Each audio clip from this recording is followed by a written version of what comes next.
ഇൻകെയിം എന്ന് പറഞ്ഞൊരു ട്രാക്ക് പാടിയത് ഞാനാണ്. ഓ ശ്രീറാം പാടിയെ. ഓക്കെ അതിന്റെ കോറസ് ഭാഗം ഇപ്പോഴും എൻ്റെ വോയിസാ.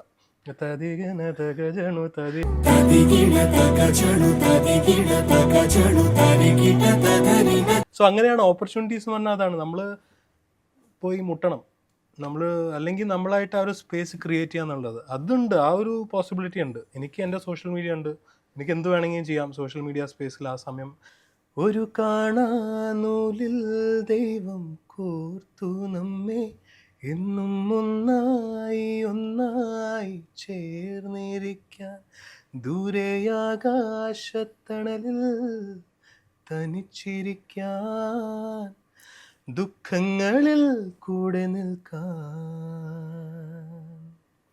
അഗൈൻ ഞാൻ പറഞ്ഞിട്ടുണ്ട് ഇതിനു മുമ്പ്, ഞാൻ പെട്ടെന്ന് പോയി പാടി വന്ന പാട്ടാണ്. എനിക്ക് ആ സമയത്ത് എന്താണ് ലിറിക്സ് ഒന്നും നോക്കാനുള്ള സമയം സാവകാശം ഒന്നും ഇല്ല, മൈൻഡ് സെറ്റ് ഇല്ല.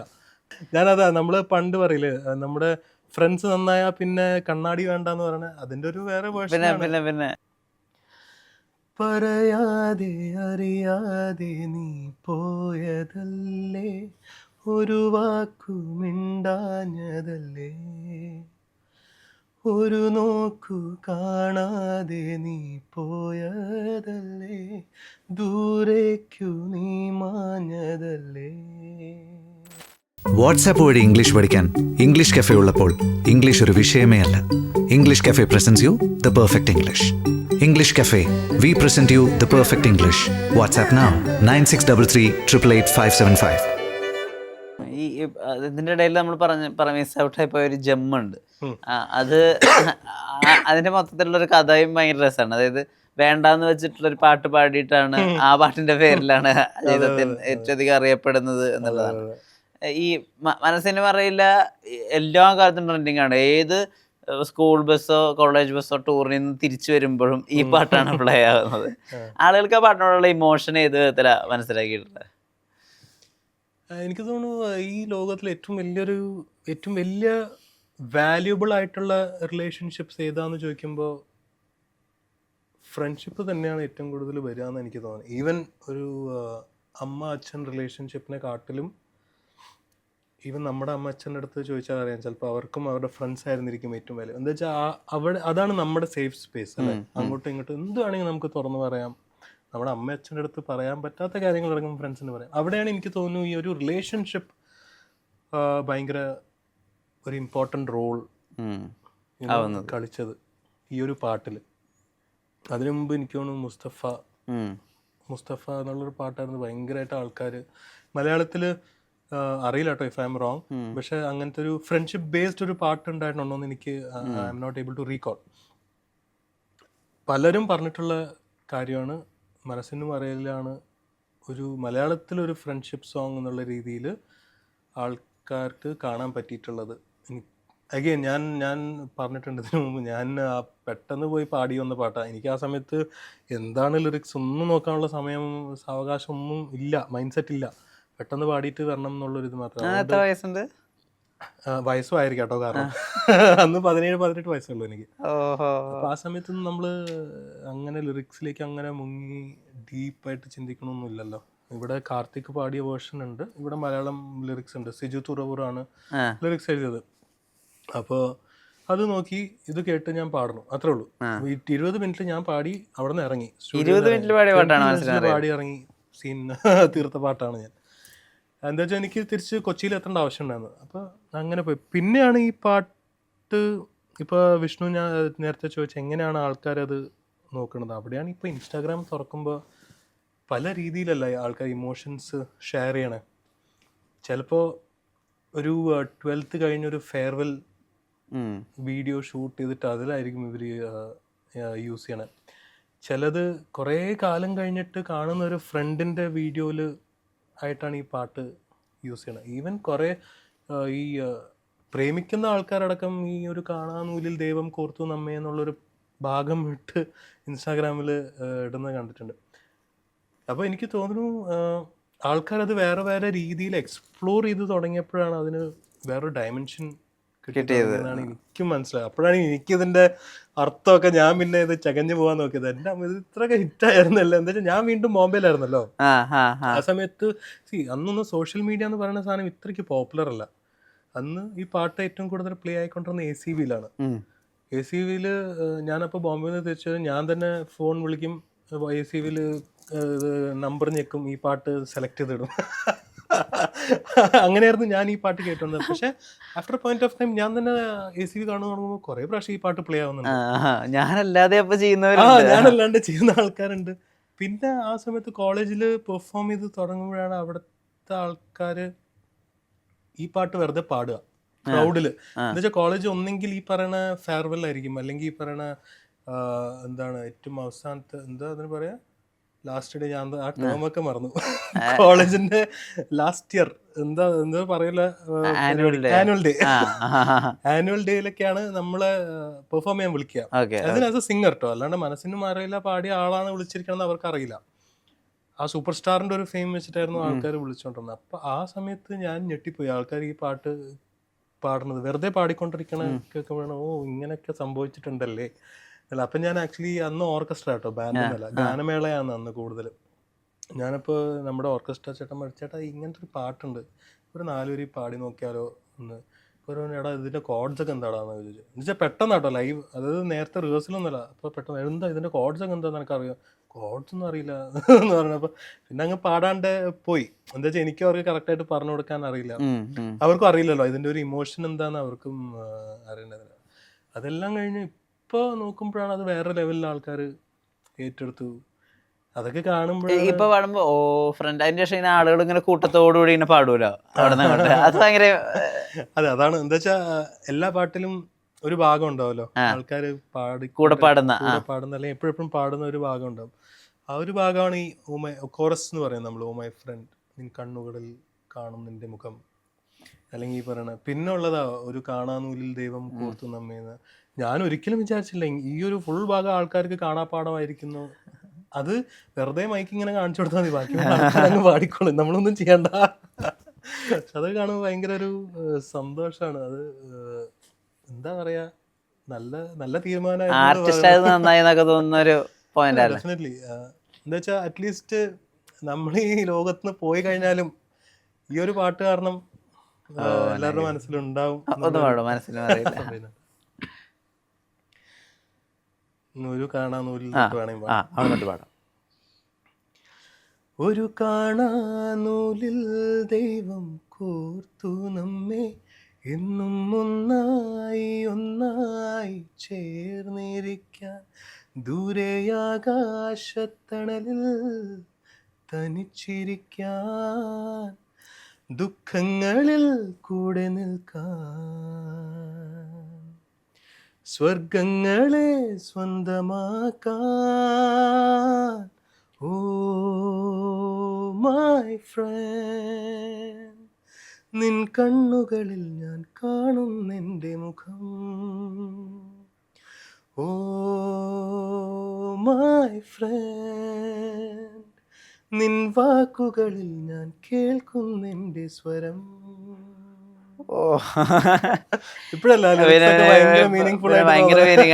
ഞാനതാ നമ്മള് പണ്ട് പറയില്ലേ, നമ്മുടെ ഫ്രണ്ട്സ് നന്നായാ പിന്നെ കണ്ണാടി വേണ്ടെന്ന് പറഞ്ഞ അതിന്റെ ഒരു വേറെ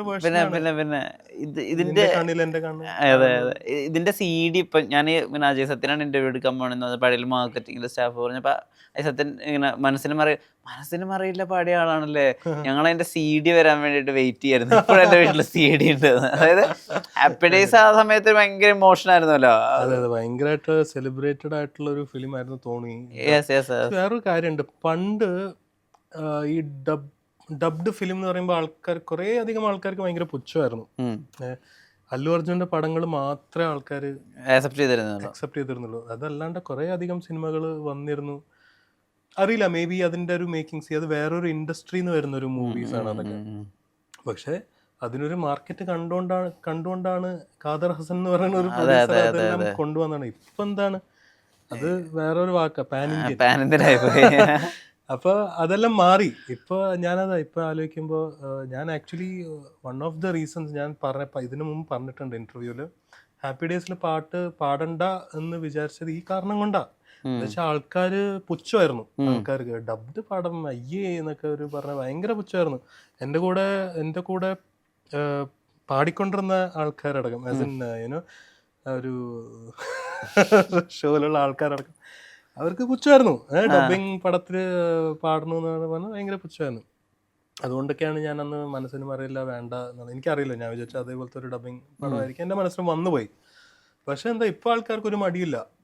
എന്താ വെച്ചാൽ ഇപ്പോൾ അഗൈൻ ഈ പറഞ്ഞ സാധനം പഴയ പാട്ടുകൾ പുതിയ പാട്ടുകൾ എന്നൊക്കെ പറഞ്ഞൊരു ഇതുണ്ടല്ലോ. ഇപ്പോഴത്തെ രീതിയിൽ സാധനങ്ങൾ വരുമ്പോൾ ഡെഫിനറ്റ്ലി ആൾക്കാർ അക്സെപ്റ്റ് ചെയ്യണം. ഇപ്പോഴാണ് ഞാൻ അറിയണത് പണ്ടത്തെ, ഞാൻ നേരത്തെ നമ്മൾ സംസാരിച്ചപ്പോൾ പറഞ്ഞ പോലെ കൃഷ്ണ എന്ന് പറയുന്ന ഒരു പടത്തിൽ അല്ലു അർജുൻ്റെ ഒരു പാട്ട്, അത് പാടാൻ എനിക്ക് ഭാഗ്യമുണ്ടായി. അത് ഞാനിപ്പോൾ ആലോചിക്കുമ്പോൾ ഞാൻ ഭയങ്കര ലക്കിയായിരുന്നു. എന്ത് വ്യൂ ആണെന്നറിയോ കൃഷ്ണന്റെ പാട്ടിന്. ആ സമയത്ത് ഈ പുച്ഛിച്ച ആൾക്കാരൊന്നും ആ സമയത്ത് ഇങ്ങനത്തെ പാട്ടുകൾ പാടിയില്ല. ശരിയാണ്, അത് വേറൊരു ഭാഷയിൽ നിന്ന് വന്നതാണെങ്കിലും അതൊരു പാട്ടാണ്. മേ ബി കുറെ അവിടെ എനിക്ക് ഏറ്റവും ഒരു ചാലഞ്ചായിട്ട് തോന്നിയിട്ടുള്ളത് ലിറിസിസ്റ്റിന് ഭയങ്കര പ്രഷറായിരുന്നു. അവർക്ക് പ്രഷർ എന്താ വെച്ചാൽ നമ്മൾ മലയാളത്തിൽ കാണുമ്പോൾ ഈ ചുണ്ട് അനങ്ങണനുസരിച്ച് വരികൾ എഴുതണം. നമ്മളൊരു ലിറിസിസ്റ്റിൻ്റെ അടുത്ത് പോയിട്ട് ഈ കാര്യം പറയുമ്പോൾ അവർക്ക് പിന്നെ വേറെ വഴിയില്ല, അവർക്ക് അതിനനുസരിച്ച് എഴുതാനേ പറ്റുള്ളൂ. അപ്പൊ അങ്ങനെ എഴുതുമ്പോൾ പല വാക്കുകളും ചിലപ്പോൾ ഇന്നത്തെ ആൾക്കാർ പറയണ പോലെ ക്രിഞ്ചായിരിക്കാം. അതല്ലാണ്ട് അവർ വേണം വെച്ചിട്ട് എഴുതണതല്ല. ഇന്നത്തെ ഒരു ആംഗിൾ അന്ന് ഉണ്ടായിരുന്നെങ്കിൽ ഡെഫിനറ്റ്ലി നല്ല ലിറിക്സ് വരുമായിരുന്നു. എന്തുകൊണ്ടാ മനസ്സിനും അറിയില്ല എത്ര നല്ല ലിറിക്സ് ആയതെന്ന് അറിയാം. അതിൽ ലിപ് മൂവ്മെന്റ് ഇല്ല. അത് ശരിയാട്ടോ. അപ്പൊ അവിടെ ലിറിസിസ്റ്റിന് എഴുതാനൊരു ഫ്രീഡം ഉണ്ട്. പകലിൻ കൂടൊഴിഞ്ഞു അവിടെ എന്താ, അവിടെയും ലിപ് മൂവ്മെന്റ്, അവിടെ ഫുൾ ഇമോഷൻസ് ആണ് ഏറ്റവും കൂടുതൽ വരുന്നത്. വളരെ കുറച്ച് എനിക്ക് ഒന്നുകൂടി കാണേണ്ടി വരും മ്യൂസിക് വീഡിയോ. പക്ഷെ എൻ്റെ അറിവിൽ ഏറ്റവും കൂടുതൽ അവർ തമ്മിൽ അങ്ങോട്ടും ഇങ്ങോട്ടും നോക്കുന്ന സീൻസും അതിന്റെ ഇമോഷൻസ് ആണ് ലിപ്സിങ്കിനായിട്ടും. അവിടെ വന്നപ്പോൾ വീണ്ടും ലിറിസിസ്റ്റിന് നല്ല രീതിയിൽ എഴുതാൻ പറ്റി. So it's not about bad lyrics, it's about അന്നത്തെ മേ ബി ഡിസിഷൻസ് എടുക്കാന്ന് പറയുന്നത്. നമ്മൾ കോൾ എടുക്കണത് എങ്ങനെയാ, ആൾക്കാർക്ക് എന്താ ഇഷ്ടാവുക, ആൾക്കാർ ഇത് എങ്ങനെ കാണും എന്നുള്ള രീതിയിലായിരിക്കും പലപ്പോഴും ഡിസിഷൻസ് എടുക്കുക. അതുകൊണ്ട് ഈ പ്രഷറെല്ലാം പോണത് ലിറിസിസ്റ്റിനാണ് ഇവിടുത്തെ. അപ്പൊ അൺഫോർച്ചുനേറ്റ്ലി അങ്ങനെ ലിറിസിസ്റ്റിനെ കളിയാക്കിക്കൊണ്ടും പരിഹസിച്ചുകൊണ്ടുള്ള സിനിമ ഇറങ്ങിയിട്ടുണ്ട്. എഴുതോ അങ്ങനെ എഴുതുപോലെ അത് ഫണ്ണാണ്, കോമഡിയാണ്, അതിലൊന്നും ഒരു പ്രശ്നമില്ല. അതൊക്കെ ഞാനടക്കം കണ്ട് രസിച്ച സീനാണ് സിദ്ദിഖ ഡയലോഗ് പറയണതൊക്കെ. പക്ഷെ ഇങ്ങനെയും കൂടി ആലോചിക്കുമ്പോഴാണ് ഓക്കെ ലിറിസിസ്റ്റിന് ഇങ്ങനത്തെ ഒരു പ്രഷർ ഉണ്ടായിട്ടുണ്ട് എന്ന് നമ്മൾ ആലോചിക്കണം, അല്ലേ? അപ്പൊ അങ്ങനെ വരുമ്പോൾ അങ്ങനെ അവർക്ക് ലിറിക്സ് എഴുതാൻ പറ്റുള്ളൂ. അവിടെയാണ് ഈ മനസ്സിനും അറിയില്ല അല്ലെങ്കിൽ പകലിൻ കൂടൊഴിഞ്ഞു പോകും എന്ന് പറയുന്ന 2 സോങ്സ് ബെസ്റ്റ് എക്സാമ്പിൾസ് അല്ലേ? ലിപ്സിംഗ് നല്ല രീതിയിൽ ആൾക്കാർക്ക് ലിറിക്സ് എഴുതാൻ പറ്റും. അതുകൊണ്ട് അവരൊന്നും ഒരിക്കലും ബാഡ് ലിറിസിസ്റ്റ് അല്ല, സാഹചര്യം കാരണം അങ്ങനെ എഴുതി. സിജു തുറൂർ ഇപ്പൊ പുഷ്പ എഴുതിയ ആളല്ലേ സിജു തുറൂർ. ആൾക്കാർ എത്ര റീൽസാ വന്നിട്ടുള്ള മലയാളത്തില്. പ്രയാന്റെ ജേർണി എടുത്ത് പറയുമ്പോ ലല്ലബി കൂടി പറയേണ്ടതുണ്ടല്ലോ. അപ്പൊ ലല്ലബി എങ്ങനെയായിരുന്നു അതിന്റെ? അത് എനിക്ക് തോന്നുന്നു 5-6 പാട്ടുകൾ ഉണ്ടായിരുന്നു. ഈ 6 പാട്ടുകൾ സെറ്റ് ചെയ്യുമ്പോ അപ്പൊ എന്താ മനസ്സിൽ വിചാരിച്ചിട്ടുണ്ടായിരുന്നെ? ലല്ലബൈ എന്ന് പറയുന്ന ഒരു തീമായിരുന്നു. ഒരു എന്താ വെച്ചാ താരാട്ട് പാട്ട് കേൾക്കാൻ ഇഷ്ടമല്ലാത്ത ആരും ഉണ്ടാവില്ല അല്ലെ, താരാട്ട് പാട്ടുകൾ. അപ്പൊ ആ സമയത്ത് നമ്മളെപ്പോഴും നോക്കണത് അധികം ആരും ചെയ്യാത്ത സോങ്സ് എങ്ങനെ നമുക്ക് റീക്രിയേറ്റ് ചെയ്യാം, കവറായിട്ട് ചെയ്യാം നോക്കുമ്പോഴാണ് നമ്മൾ ആദ്യം തുടങ്ങിയ പൊന്നും പൊന്നും തിങ്കൾ പോറ്റും മാനെ എന്ന് പറയുന്ന പാട്ട്. അവിടുന്ന് അടുത്തൊരു ഭയങ്കര രസമുള്ള പാട്ടാണ് കൃഷ്ണചന്ദ്രൻ സാർ പാടിയ പാട്ട്, അല്ലീളം പൂവോ ഇല്ലിമുളം തേനോ. അഗൈൻ എല്ലാം ഒരേ റൂട്ട് ഉള്ള പാട്ടുകളാണ്, സെയിം ട്യൂണല്ല കേട്ടോ, ഒരേ റൂട്ടുള്ള ഒരു പാട്ടാണ്. അവിടെയാണ് ഞാൻ ഏതായിരുന്നു പാടിയത്, ഏതോ കിനാവിലെ. പിന്നെ എനിക്ക് ഭയങ്കര വേണുഗോപാൽ സാറിന്റെ വലിയ ഫാനാണ്. എന്താ വെച്ചാൽ പുള്ളിയുടെ വോയിസ് എങ്ങനെ നേരത്തെ പറഞ്ഞില്ലേ, ഇങ്ങനെ സിംഗേഴ്സ് ഇങ്ങനെ പൊട്ടി മുളയ്ക്കുന്നു, പെട്ടെന്ന് പോണു. ഞാൻ എപ്പോഴും ആലോചിക്കുന്നത് ജി വേണുഗോപാൽ സാറിന്റെ വോയിസ് എന്ന് പറഞ്ഞാൽ ഭയങ്കര പെക്യുലർ ആയിട്ടുള്ള സോങ്ങാണ്. ആൻഡ് ലക്കിലി ഞാൻ ആലോചിക്കുന്നത് ഫോർച്ചുനേറ്റ്ലി അധികം ആരും ഓവർ യൂസ് ചെയ്യാത്ത ഒരു വോയിസാണ്. അതുകൊണ്ട് ഇപ്പം കേൾക്കുമ്പോഴും ഭയങ്കര ഫ്രഷാണ് വേണുഗോപാൽ സാറിൻ്റെ വോയിസ്. അതുകൊണ്ട് ഞാൻ വേണുഗോപാൽ സാറിൻ്റെ കുറേ സോങ്സ് അന്നും ഇന്നും കേട്ടുകൊണ്ടിരിക്കുന്ന ഒരാളാണ്. അങ്ങനെയാണ് എനിക്ക് ഏതോ ആറുമുകിലൻ, എനിക്ക് ചിത്ര ചേച്ചി പാടിയതിനെ കാട്ടിലും ഇഷ്ടം വേണുഗോപാൽ സാർ പാടിയ വേർഷനാണ്. അത് വോയിസ് കാരണമാണ്, അങ്ങയുടെ വോയിസ് കാരണമാണ്. അങ്ങനെയാണ് ആ പാട്ട് പാടി. പിന്നെ നമ്മൾ അതിൽ വേറെ 2 സോങ്സും കൂടി ഉണ്ടായിരുന്നു, എനിക്ക് ഓർമ്മയില്ല. എന്താ വെച്ചാൽ ഓമന തിങ്കൾക്കിടാവോ ഉണ്ടായിരുന്നു. പിന്നെ ഒരു സോങ് കൂടി ഉണ്ടായിരുന്നു രാധിക ചേച്ചി പാടിയത്. പക്ഷെ അത് അൺഫോർച്ചുനേറ്റ്ലി കപ്പ ടി വിന്ന് ടേക്ക് ഡൗൺ ചെയ്തു, കോപ്പിറൈറ്റ് സ്ട്രൈക്ക്. അതായത് 2 മില്യൺ ഒക്കെ എത്തിയപ്പോഴാണ് അവർ ടേക്ക് ഡൗൺ ചെയ്തത്. പിന്നെ അത് വേറെ ആരോ എവിടെന്നോ കണ്ടുപിടിച്ച് യൂട്യൂബിൽ അങ്ങ് അപ്ലോഡ് ചെയ്തു. അത് ഇപ്പോഴും അവിടെ കിടക്കുന്നുണ്ട്. സോ അഗൈൻ താരാട്ട് കേൾക്കാൻ സുഖമുള്ള പാട്ടുകൾ കേൾക്കുമ്പോൾ നമുക്ക് ഒരു ശാന്തത കിട്ടില്ല, ഒരു പീസ് ഓഫ് മൈൻഡ് എന്ന് പറയില്ലേ. ആ ഒരു മെഡലി കേൾക്കുമ്പോൾ ആൾക്കാർക്ക് പീസ് ഓഫ് മൈൻഡ് ഉണ്ടാവണം എന്നുള്ളൊരു തോട്ട് പ്രോസസ്സിലാണ് അങ്ങനത്തെ ഒരു മെഡലി നമ്മൾ ഉണ്ടാക്കിയത്. ഇപ്പൊ ഏതോ ആറുമുകിലൻ എന്നുള്ള പാട്ട് നമ്മൾ പാടുന്ന നേരത്ത് അത് കേൾക്കുന്ന സമയത്ത് നമുക്ക് ഈ അമ്മ ഒരു കുട്ടിയോട് പാടുന്ന താരാട്ട് പാട്ടിനൊപ്പം തന്നെ ആ അമ്മയ്ക്ക് എവിടെ എന്തോ ഒരു വിഷമമുള്ള പോലെ കൂടി ഫീൽ ചെയ്യും നമുക്ക്. ആ ഇമോഷനൊക്കെ ഇവോക്ക് ചെയ്യുക, അല്ലെങ്കിൽ അങ്ങനെ ഇപ്പൊ കമ്പോസിങ് കൂടി ചെയ്യുന്നുണ്ടല്ലോ, ഒരു മീൻസ് ഒരു കമ്മ്യൂണിക്കേഷൻ്റെ അപ്പുറത്ത് അതിനൊരു ഇമോഷൻ കൂടി ഇവോക്ക് ചെയ്യുന്നുണ്ടല്ലോ. അത് എങ്ങനെയാ വർക്ക് ആവണമെന്ന് ആലോചിച്ചിട്ടുണ്ടോ? അത് എന്താ വെച്ചാൽ നമ്മൾ ഓരോ ആൾക്കാരും ഈ ഭൂമിയിൽ ജീവിച്ചിരിക്കുന്ന ആൾക്കാർക്കെല്ലാം ഇമോഷൻസ് ഉണ്ട്. ചിലവരത് കാണിക്കും, ചിലവരത് കാണിക്കില്ല, ചിലവരത് വേറെ രീതിയിലായിരിക്കും കാണിക്കുന്നത്. ആൻഡ് നമ്മൾ ആസ് ആർട്ടിസ്റ്റ് അല്ലെങ്കിൽ മ്യൂസീഷ്യൻസ് അല്ലെങ്കിൽ ഏതൊരു ക്രിയേറ്റീവ് ഫീൽഡിൽ വർക്ക് ചെയ്യുന്ന ആൾക്കാരായാലും നമ്മളെപ്പോഴും നമ്മുടെ ചെവിയും കണ്ണും ഓപ്പൺ ആയിരിക്കും. ഇപ്പോൾ വിഷ്ണു, ഞാൻ എന്ത് പറയുമ്പോഴായിരിക്കും വിഷ്ണു എന്ത് രീതിയിലായിരിക്കും റെസിപ്രോക്കേറ്റ് ചെയ്യണേ, വിഷ്ണുവിന് ഇഷ്ടമുള്ള പാട്ടുകൾ എന്താണ്, എന്തുകൊണ്ടാണ് ഇഷ്ടമുള്ള പാട്ട്, എന്ത് ഇഷ്ടമാവുന്നത്, അല്ലെങ്കിൽ വിഷ്ണു ഒരു പാട്ട് കേൾക്കുമ്പോൾ വിഷ്ണു അത് എങ്ങനെയാണ് ആസ്വദിക്കുന്നത്, ഇതെല്ലാം നമ്മൾ എപ്പോഴെങ്കിലുമൊക്കെ നമ്മൾ നോട്ടീസ് ചെയ്തിട്ടായിരിക്കും നമ്മളൊരു പാട്ട് കമ്പോസ് ചെയ്യുമ്പോൾ അതെങ്ങനെ കമ്പോസ് ചെയ്യണം. ഇപ്പോൾ ഒരു വരി എഴുതുകയാണെങ്കിൽ നമ്മളൊരു രീതി, നമ്മൾ യൂഷ്വലി സംസാരിക്കുമ്പോൾ നമുക്കൊരു സ്ലാങ് ഉണ്ടാവും, എടാ എന്തുകൊണ്ട് വിശേഷം എന്ന് പറയണ പോലെ അതൊരു സ്റ്റേറ്റ്മെൻ്റ് ആണ്. മറ്റേ ചിലപ്പോൾ ചോദിക്കും എന്നല്ല നീ എവിടെയായിരുന്നു എന്നുള്ള രീതിയിൽ ചോദിക്കും. അപ്പോൾ അങ്ങനെ ചോദ്യം, അതിൻ്റെ ഉത്തരങ്ങളും അതിൻ്റെ ഡീപ്പറായിട്ടുള്ള കാര്യങ്ങളൊക്കെ നമ്മൾ അനലൈസ് ചെയ്തുകൊണ്ടാണ് നമ്മൾ യൂഷ്വലി, ഞാനും ഫസ്റ്റ് ലിറിക്സ് കിട്ടിയിട്ട് ട്യൂൺ ചെയ്യാനാണ് പ്രിഫർ ചെയ്യാം. അപ്പം മറ്റത് അതിന് മെലഡി കൊടുത്തിട്ട് ലിറിക്സ് എഴുതാനായിട്ടും എനിക്ക് ലിറിക്സ് കിട്ടിക്കഴിഞ്ഞ് ആ ഒരു ലിറിക്സിൻ്റെ മീനിങ് വെച്ചിട്ട് കമ്പോസ് ചെയ്യാം. അവിടെയാണ് ഈ ചോദിക്കുകയാണോ വേണ്ടേ, അതോ പറയാണോ വേണ്ടേ, അതോ ഒന്നും നോക്കാണ്ട് അങ്ങ് അടിപൊളിയാക്കാണോ വേണ്ടേ എന്നുള്ളൊരു ഒരു തിങ്കിങ് നമുക്ക് വരാം. പക്ഷെ ഇതിൻ്റെ എല്ലാം ബേസ് എന്ന് പറയുമ്പോൾ ഒരു ഐഡിയ ഉണ്ടാവണം. ആസ് ഇൻ ഈ പാട്ട് കേൾക്കുമ്പോൾ ആൾക്കാർക്ക് എന്താണ് തോന്നേണ്ടത് എന്നുള്ളൊരു കോൺസെപ്റ്റ് അല്ലെങ്കിൽ ഒരു വിഷൻ നമ്മുടെ മനസ്സിലുണ്ടായിട്ടാണ് യൂഷ്വലി ഞാൻ അല്ലെങ്കിൽ as Prayan as A band നമ്മൾ കമ്പോസ് ചെയ്യാറ്. ഇപ്പോൾ ഞാൻ ആകെ എൻ്റെ ഒരു സോളോ പ്രൊജക്റ്റായിട്ട് ചെയ്തത് മ്യൂസിക് മോജോയിലാണ്. മഴ എന്ന് പറഞ്ഞൊരു സോങ് ചെയ്തിട്ടുണ്ടായിരുന്നു എൻ്റെ ഒരു പ്രൊജക്റ്റായിട്ട്. അപ്പോൾ അവിടെ എനിക്ക് മഴേനെ കുറിച്ചൊരു പാട്ട് ചെയ്യണമെന്നുണ്ടായിരുന്നു. മഴ ഭയങ്കര ഇഷ്ടമുള്ള സാധനമാണ്. അപ്പോൾ ഫസ്റ്റ് അഗെയിൻ ഞാൻ ലിറിക്സ്, ശശികല ആൻറ്റിയാണ് ലിറിക്സ് എഴുതിയത്. അപ്പോൾ ആൻറ്റി ലിറിക്സ് എഴുതി കഴിഞ്ഞിട്ടാണ് ഞാൻ അതിൻ്റെ ട്യൂണിലേക്ക് പോയത്. അപ്പോൾ അതിൽ പോകുമ്പോഴും ഇമോഷനാണ്. നമ്മൾ ആദ്യമായിട്ടൊരു മഴ വരുമ്പോൾ, കുറേ കാലം ചൂടെല്ലാം കഴിഞ്ഞിട്ട് മഴ വരുമ്പോൾ ഒരു ആശ്വാസം ഉണ്ടല്ലോ, അതാണ് ഞാൻ ട്രൈ ഔട്ട് ചെയ്തത്. ഏതു മഴയിൽ നീ നനഞ്ഞോ ഓമലേ കൺമണി എന്ന് പറയുമ്പോൾ ഒരു സാറ്റിസ്ഫാക്ഷൻ നമ്മുടെ മനസ്സിലുണ്ടാവും. അപ്പം അങ്ങനെ ആലോചിച്ചുകൊണ്ടാണ് നമ്മൾ ലിറിക്സും മ്യൂസിക്കും എല്ലാം നമ്മൾ ഇപ്പോൾ ആദ്യം ഈ പ്രയാൺ തുടങ്ങിയ സമയത്ത് കൊടുത്തിട്ടുള്ള റിട്ടേൺ റിവ്യൂസിലൊക്കെ പറഞ്ഞിട്ടായിരുന്നു എനിക്ക് മ്യൂസിക് ഒരു പാഷനാണ്, എനിക്കിത് അങ്ങനെ ഒരു ഉപജീവന മാർഗമാക്കാൻ വേണ്ട, ഞാനിതിന് വേറെ കാര്യങ്ങൾ ചെയ്യുന്നുണ്ട് എന്നുള്ളത്. അത് പക്ഷെ നമ്മളൊക്കെ ആഗ്രഹിക്കുക നമ്മളിങ്ങനെ പാട്ട് പാടിയിട്ടും റെക്കോർഡിങ് ചെയ്തിട്ടും സിനിമയിൽ പാട്ട് പാടിയും ഷോ ചെയ്തും അങ്ങനെ അങ്ങ് ജീവിക്കാനല്ലോ ശരിക്കും നമ്മൾ ആലോചിക്കുക. ഈ പ്ലാൻ ബി, ആ ഐഡിയ ഒക്കെ എങ്ങനെയാണ് വന്നത്? അതൊരു ഞാൻ പറഞ്ഞ സർവൈവലാണ്. ഇപ്പൊ എൻ്റെ സാഹചര്യങ്ങൾ വെച്ച് ഞാൻ നോക്കുമ്പോൾ എനിക്ക് ഡെഫിനറ്റ്ലി ഒരു ജോലി വേണം എന്നുള്ളൊരു വീട്ടിലെ സാഹചര്യത്തിലായിരുന്നു ഞാൻ വളർന്നു വന്നത്. അപ്പം എനിക്ക് ഔട്ട് ആൻഡ് ഔട്ട് പോയി ഞാൻ പാട്ടിന് വേണ്ടിയിട്ട് ഞാൻ മരിച്ച് കിടക്കും എന്നുള്ളൊരു എനിക്ക് അങ്ങനത്തെ ഒരു ഡിസിഷൻ ഒരിക്കലും എടുക്കാൻ പറ്റില്ല. എടുക്കാൻ പറ്റില്ലായിരുന്നു, ഇപ്പോഴും അങ്ങനെ എടുക്കാൻ എനിക്ക് പറ്റില്ല. സോ അവിടെയാണ് ഇന്ന് വെച്ച് എനിക്ക് പാട്ട് വിടാൻ പറ്റില്ല അല്ലേ. അപ്പോൾ എനിക്ക് എൻ്റെ ഫാമിലീനെ നോക്കാറുണ്ട്. സോ ഡെഫിനറ്റ്ലി ജോലി വേണം എന്നുള്ളൊരു തീരുമാനം ഞാൻ അങ്ങനെയാണ് എടുക്കണത്.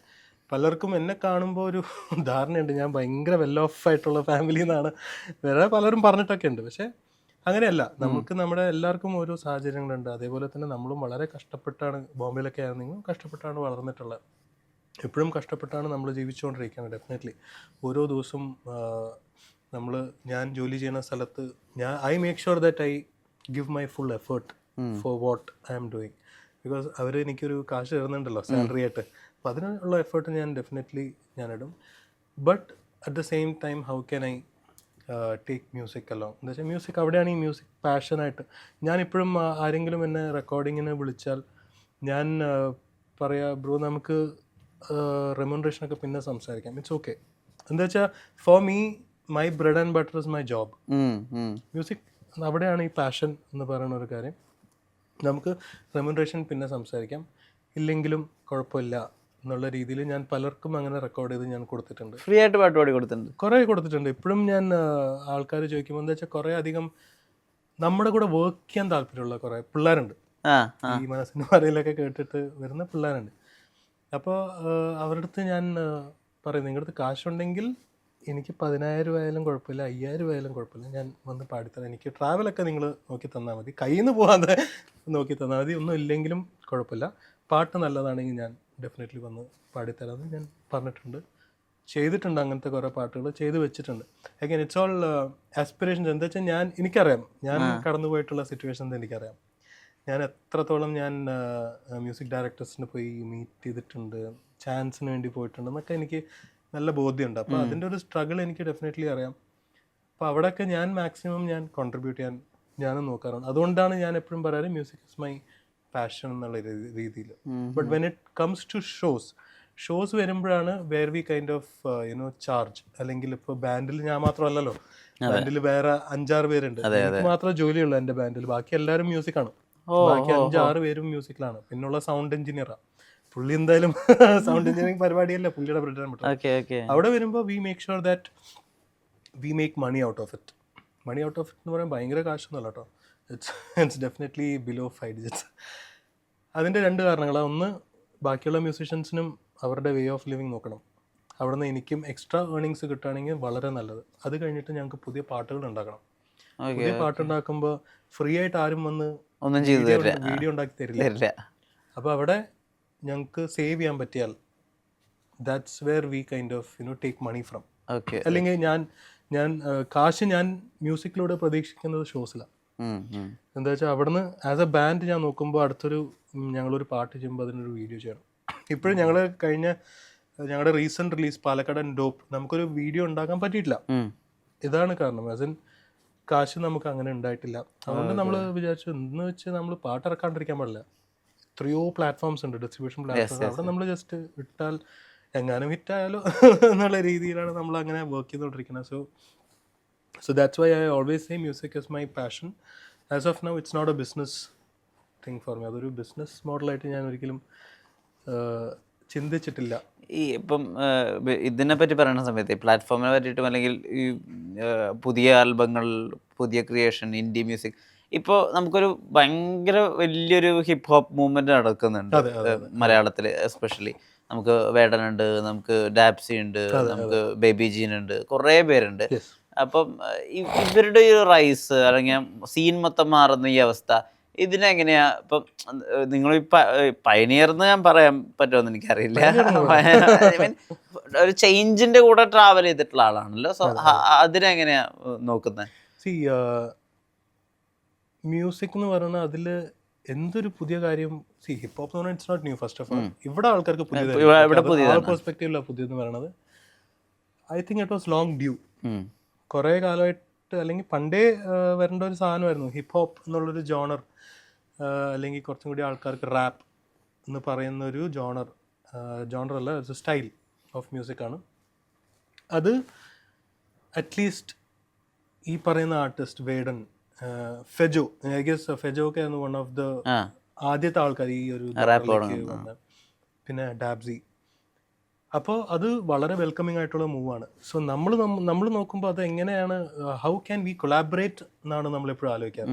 പുതിയൊരു സാധനം വരുമ്പോൾ അല്ലെങ്കിൽ പുതിയൊരു സൗണ്ടിങ് വരുമ്പോൾ നമ്മൾ എങ്ങനെ ആ ഒരു സൗണ്ടിങ് ആയിട്ട് നമുക്ക് എങ്ങനെ കൊളാബറേഷൻ അല്ലെങ്കിൽ കൊളാബറേറ്റ് ചെയ്യാൻ പറ്റും, അല്ലെങ്കിൽ ആ സൗണ്ട്സ് എങ്ങനെ നമ്മുടെ ബാൻഡിൻ്റെ സോങ്സിലേക്ക് നമുക്ക് കൊണ്ടുവരാൻ പറ്റും എന്നുള്ളതാണ് നമ്മൾ ആലോചിക്കാറ്. ഞങ്ങൾ സ്റ്റാർട്ട് ചെയ്തൊരു റോക്ക് ബാൻഡായിട്ടാണ്. ഞങ്ങളുടെ ലേറ്റസ്റ്റ് പാട്ട് നോക്കുകയാണെങ്കിൽ it's a fusion of electronic music and rock music. പക്ക റോക്ക് അല്ല, പക്ഷെ അതിൻ്റെ റോക്കിൻ്റെ എലിമെൻറ്റ്സ് ഉണ്ട്. അതിൽ ഒരു ലീഡ് പോർഷൻ ഉണ്ട്, അതിൽ റിതം ഗിറ്റാർസ് ഉണ്ട്, അങ്ങനത്തെ ഡെഫിനറ്റ്ലി റോക്ക് എലിമെൻറ്റ്സ് ഉണ്ട്. ബട്ട് ദെൻ ബീറ്റ്സ് നോക്കുമ്പോൾ കുറച്ചും കൂടി ഇലക്ട്രോണിക് സൗണ്ടിങ് ഉള്ളൊരു ബീറ്റ്സ്. എന്താ വെച്ചാൽ ആൾക്കാർക്ക് ഇപ്പോൾ കേൾക്കാൻ അത് കുറച്ചും കൂടി ഇഷ്ടമാണ്, കുറച്ചും കൂടി സൂത്തിങ് ആണ് റോക്ക് വെച്ച്. എന്ന് വെച്ചാൽ റോക്ക് ബാൻഡ് എന്ന് പറയുമ്പോൾ അതിൻ്റെതായ ഓഡിയൻസ് ഉണ്ട്, അവർക്കത് കേൾക്കാൻ ഭയങ്കര താല്പര്യമാണ്, ആ ഒരു സൗണ്ടിങ്ങും എല്ലാം. പക്ഷേ അതല്ലാത്തൊരു മാസ് ഓഡിയൻസ് ആണ് ഇപ്പോഴും ഉള്ളത്. ഇൻഡി സീൻ നോക്കുമ്പോൾ ഇപ്പോഴും ആ ഒരു കൾച്ചർ നല്ലോണം വളരാനുണ്ട്. അവിടെയാണ് ഈ പറയുന്ന ഹിപ്പ് ഹോപ്പ് ആർട്ടിസ്റ്റ് അല്ലെങ്കിൽ ഈ ഒരു hip hop movement is also helping us. Independent scene തുറന്ന് കിട്ടുക എന്ന് പറയുന്ന ഒരു സാധനം ഉണ്ട്, പണ്ട് അവിയൽ ചെയ്ത ഒരു കാര്യം. ഇപ്പോൾ ഹിപ്പ് ഹോപ്പിൽ ഫെജോ, വേഡൻ, ഡാബ്സി എന്നൊക്കെ പറയുന്ന ആർട്ടിസ്റ്റുകൾ they have opened A new thing for next generation of upcoming artist അല്ലേ. എല്ലാവർക്കും പാടാൻ പറ്റണമെന്നില്ല. പാടുക എന്ന് പറയുമ്പോൾ ഐ മീൻ ട്യൂണിൽ പാടാൻ പറ്റണമെന്നില്ല അല്ലേ. ഇപ്പോൾ എത്ര ആൾക്കാരാണ് ഡാബ്സിയുടെ പാട്ടുകൾ പാടി നടക്കുന്നത്, എത്ര ആൾക്കാരാണ് വേടന്റെ പാട്ടുകൾ പാടി നടക്കുന്നത്. അതും പാട്ടാണ്. It's a different expression of song, അല്ലെങ്കിൽ it's a different story telling. Everything is like story telling. അപ്പോൾ പണ്ട് പ്രമദവനം പാടാൻ 10 പേർക്ക് പറ്റുമെങ്കിൽ ഇന്ന് വേടനോ അല്ലെങ്കിൽ ഫെജോ അല്ലെങ്കിൽ ഡാബ്സി ക്രിയേറ്റ് ചെയ്യുന്ന സോങ്സ് 100 പേർക്ക് പാടാൻ പറ്റും. എന്താ വെച്ചാൽ ഇറ്റ്സ് യുനോ അവിടെ ഈ ലിറിക്സ് നമുക്ക് എത്രത്തോളം ആ ഒരു സോൾ കീപ്പ് ചെയ്തുകൊണ്ട് നമുക്ക് ചെയ്യാൻ പറ്റും എന്നുള്ളതാണ്. അപ്പോൾ അവിടെ എനിക്കും പാടണം എന്ന് ആഗ്രഹം ഉണ്ടായിരുന്നു എന്ന് പറയുന്ന കുറേ ആൾക്കാരുണ്ടാവുമല്ലോ, അവർക്കൊരു പ്ലാറ്റ്ഫോമാണ് ഇവർ തുറന്നു കൊടുത്തിട്ടുള്ളത്. So it's like it's expanding the whole music universe എന്ന് വേണമെങ്കിൽ നമുക്ക് പറയാം. So it's a very welcoming move. And ഞാൻ പറയുന്നത് കുറച്ച് ലേറ്റായെന്ന് ഞാൻ പറയുള്ളൂ, പണ്ടേ വരേണ്ട സാധനമാണ്. But then I'm sure they will create much more. അതുപോലെ തന്നെ ഇപ്പോൾ ഒരു ആർട്ടിസ്റ്റിൻ്റെ ടൈം സ്പാൻ ഉണ്ടല്ലോ. അപ്പോൾ പണ്ട് ഇപ്പോൾ ഏകദേശം ഒരു 50 വർഷക്കാലത്തോളം മലയാളിയെ ത്രസിപ്പിക്കുകയും രസിപ്പിക്കുകയും കരയിപ്പിക്കുകയും ഒക്കെ ചെയ്ത ആളാണ് ശ്രീ കെ ജെ യേശുദാസ്. അപ്പോൾ അല്ലെങ്കിൽ പിന്നെ അതിനുശേഷം എം ജി ശ്രീകുമാർ, നമുക്ക് ചിത്രാമ്മയുണ്ട്, അങ്ങനത്തെ ഒരു സെറ്റ് ഓഫ് ആളുകളുണ്ട്, സുജാത വരെയും. അത് കഴിഞ്ഞിട്ട് പിന്നെ ഇപ്പോൾ 2000-നോ 2005-നോ ഒക്കെ ശേഷം വന്നിട്ടുള്ള ഒരു സെറ്റ് ഓഫ് പാട്ടുകാരുണ്ടായിരുന്നു. അവിടുന്ന് അങ്ങോട്ട് പിന്നെ ഈ സ്പാൻ വളരെയധികം കുറയുന്നത് പോലെ തോന്നിയിട്ടുണ്ട്. 1-2 വർഷം, ഇപ്പൊ അത് 1 വർഷമൊക്കെ ആയിട്ട് കുറഞ്ഞിട്ടുണ്ട്. ഇപ്പൊ ഏതെങ്കിലും ഒരു ആർട്ടിസ്റ്റ്, ഇപ്പൊ സിദ് ശ്രീറാമനെ എടുക്കുകയാണെങ്കിൽ അദ്ദേഹം വരുന്നൊരു 1-2 വർഷം എല്ലാ ഭാഷയിലും അദ്ദേഹത്തിന്റെ പാട്ടുകൾ മാത്രമായിരിക്കും. പിന്നെ ഇവിടെ പോയി എന്നുള്ളൊരു കാര്യം വരും. അത് അവരെന്തെങ്കിലും ചെയ്തിട്ടെന്നല്ല, അവരുടെ റെലവൻസും പോയി എന്നല്ല ഞാൻ പറയുന്നത്. പക്ഷെ പിന്നെ അവരെ കേൾക്കുന്നില്ല, അല്ലെങ്കിൽ ആ ഒരു ബൂം വന്നിട്ട് അവസാനിക്കും. ആ ട്രെൻഡിന്റെ പിന്നിലത്തെ കാര്യം എന്തായിരിക്കും? മെയിൻ റീസൺ എന്താ അറിയോ, അത്രത്തോളം പുതിയ ആൾക്കാർ വരുന്നു എന്നുള്ളതാ. ആർട്ടിസ്റ്റുകൾ നമുക്ക് കുറേ ഓപ്ഷൻസ് ഉണ്ട്, അത്രയും ടാലന്റഡ് ആയിട്ടുള്ള ആൾക്കാർ വരുന്നു എന്നുള്ളതാ one of the main reasons ടോ. ആൻഡ് ഇപ്പോഴത്തെ music directors they are open to work with new people. അവർക്ക് പുതിയ വോയിസസാണ് വേണ്ടത്. പണ്ട് അവിടേക്കാണ് ഇപ്പോൾ Yesudas sir, Jayachandran sir, M G Sreekumar, ഇവർക്ക് എല്ലാവർക്കും അവരുടെ വോയിസസ് നോക്കിയാൽ ഭയങ്കര ഡിഫറെൻ്റാണ്. ഇവരെ അനുകരിക്കുന്ന ആൾക്കാർ കുറേ പേരുണ്ടായിരുന്നു ആ സമയത്ത്. പക്ഷെ ഇവരായിരുന്നു അന്നത്തെ മെയിൻ ആൾക്കാർ കുറേ കാലങ്ങൾ. ഇപ്പോഴും 20 to 30 years ഇവരായിരുന്നു റൂൾ ചെയ്തുകൊണ്ടിരുന്നത് അന്നത്തെ സമയത്ത്. പക്ഷെ ഇന്ന് നമുക്ക് സെലിബ്രിറ്റീസിനെ കാണുമ്പോൾ, except for Mohanlal or Mammootty or may be Prithviraj or Dulquer Salman, ഒരു സെലിബ്രിറ്റിനെ കാണുമ്പോൾ ഇവിടെ നമ്മുടെ അവന്യൂ ലെജൻഡിൽ പോയിരുന്നു നോക്കിയാൽ ഒരാൾ പോലും മൈൻഡ് ചെയ്യില്ല. എന്താ അറിയോ, അത്രയ്ക്കും അവന്യൂ ഓപ്പണാണ്. സോഷ്യൽ മീഡിയയിൽ എനിക്ക് മെസ്സേജ് അയക്കാം, ഹലോ ഒരാളുടെ പേര് പറഞ്ഞ് മെസ്സേജ് അയക്കാം. അത്രയും അന്നത്തെ ഒരു എക്സ്ക്ലൂസിവിറ്റി ഇന്നില്ല. അപ്പോൾ അവിടെ എന്താ സംഭവിക്കണമെന്ന് വെച്ചാൽ റീച്ച് ചെയ്യാൻ എളുപ്പം. എനിക്ക് ഇന്നൊരു മ്യൂസിക് ഡയറക്ടറിനെ വേണമെങ്കിൽ പെട്ടെന്ന് മെസ്സേജ് ചെയ്ത് എനിക്ക് കാര്യം പറയുന്നത്, എനിക്കൊരു ഓപ്പർച്യൂണിറ്റി വേണം. ചിലപ്പോൾ അങ്ങേര് റിപ്ലൈ ചെയ്യും. ആ ഒരു വേൾഡിലാണ് നമ്മൾ ഇരിക്കണം. പണ്ട് അതില്ല. അതുകൊണ്ടായിരുന്നു ചോസൺ ആയിട്ടുള്ള കുറച്ച് ആൾക്കാർ മാത്രമായിരുന്നു എപ്പോഴും പാടിക്കൊണ്ടിരുന്നത്. ആക്സസിബിലിറ്റി ഭയങ്കര കുറവായിരുന്നു പുതിയ ആൾക്കാർക്ക്. 2, ഇപ്പോൾ സിദ് ശ്രീറാം പറയണ പോലെ ആൾക്കാരെന്ന് പറയുമ്പോൾ ഭയങ്കര പെക്യുലർ ആയിട്ടുള്ള വോയിസ് ആണ്.